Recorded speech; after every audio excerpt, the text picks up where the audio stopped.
1059 dari kelas pendidikan Matematika B. Nah, di sini saya akan menjelaskan dua subtopik dari mata kuliah Matematika Diskrit. Yang pertama tentang graph.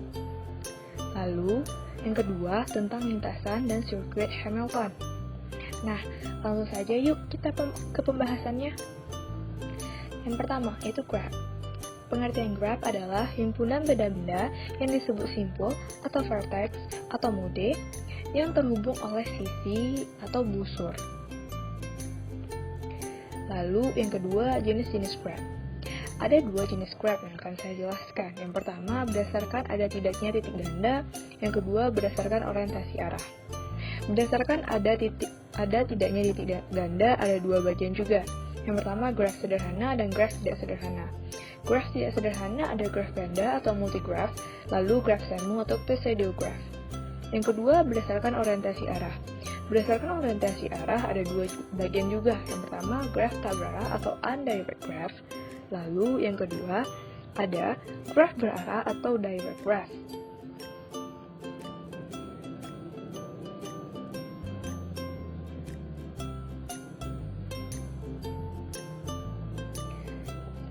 Selanjutnya kita ke subtopik kedua, yaitu lintasan dan sirkuit Hamilton. Nah, saya akan bahas tentang lintasan Hamilton terlebih dahulu. Lintasan Hamilton adalah lintasan yang melalui tiap simpul di dalam graf tepat satu kali. Apabila lintasan itu kembali ke asal membentuk lintasan tertutup atau sirkuit, maka lintasan tersebut adalah sirkuit Hamilton setiap graf lengkap yang disebut dengan graf Hamilton. Pembahasan selanjutnya yang saya akan bahas yaitu tentang sirkuit Hamilton. Sirkuit Hamilton adalah sirkuit yang melalui tiap simpul di dalam graf tepat satu kali, kecuali simpul asal atau sekaligus simpul akhir yang dilalui dua kali.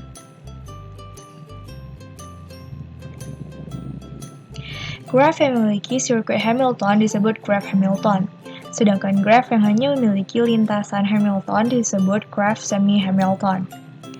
Nah, di bawah ini ada contoh graf yang mengandung lintasan atau sirkuit Hamilton. Contoh yang pertama, lintasannya adalah dari titik 1 ke 2, lalu dari 2 ke 3, lalu dari 3 ke 1, dan berakhir pada 4. Ini merupakan graf semi-Hamilton. Lalu contoh kedua, lintasannya adalah dari titik 1 ke 2, dari titik 2 ke 3, dari titik 3 ke 1, lalu dari titik 1 ke 4, dan dari titik 4 ke 3, lalu kembali ke titik 1. Nah, ini disebut dengan graf Hamilton karena dia memiliki sirkuit yang berakhir pada titik 1 dan diawali oleh titik 1. Nah, apakah teman-teman bisa mencari tahu sirkuit dan apakah dia graf Hamilton atau semi-Hamilton pada contoh yang ketiga?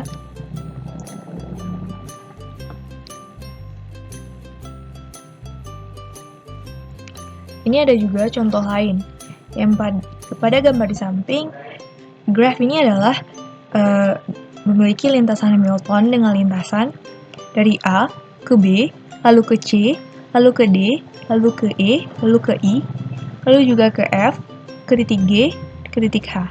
Tetapi, graf di samping tidak memiliki sirkuit Hamilton, karena tidak diawali dan diakhiri oleh titik A. Nah, saya akan menjelaskan salah satu teorema pada graf Hamilton, yaitu teorema Ore. Teorema Ore ini menjelaskan, misalnya, G adalah graf sederhana yang terhubung dengan n vertex, di mana n besar sama 3, dan derajat V tambah derajat W besar sama n. Untuk setiap pasangan vertex, F dan W, yang tidak bertetangga, maka G adalah graf Hamilton. Sebagai contoh, pada gambar 3.9 ditunjukkan bahwa derajat F tambah derajat W besar sama 5 untuk setiap pasangan vertex yang tidak bertetangga, sehingga graf tersebut adalah graf Hamilton menurut teorema Ore.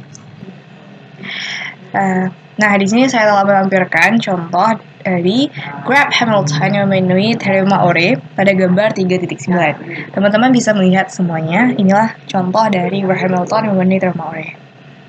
Nah, untuk menunjang pemahaman kita supaya lebih paham, saya telah memberikan teman-teman semua latihan 3.8 mengenai teorema Ore. Yang pertama, misalkan G adalah graph sederhana yang terhubung dan memiliki n vertex, di mana n besar sama 3 dan derajat V besar sama n per 2 untuk setiap vertex V. Gunakan teorema Ore untuk menunjukkan bahwa G merupakan graph Hamilton. Yang kedua, berikan contoh sebuah graph Hamilton yang tidak memenuhi kondisi dari teorema Ore. Nah, bisakah teman-teman menjawab latihan dari dua nomor ini? Silakan menjawab. My darling, I love you, I love you, I love you, I love you, I love you, I love you.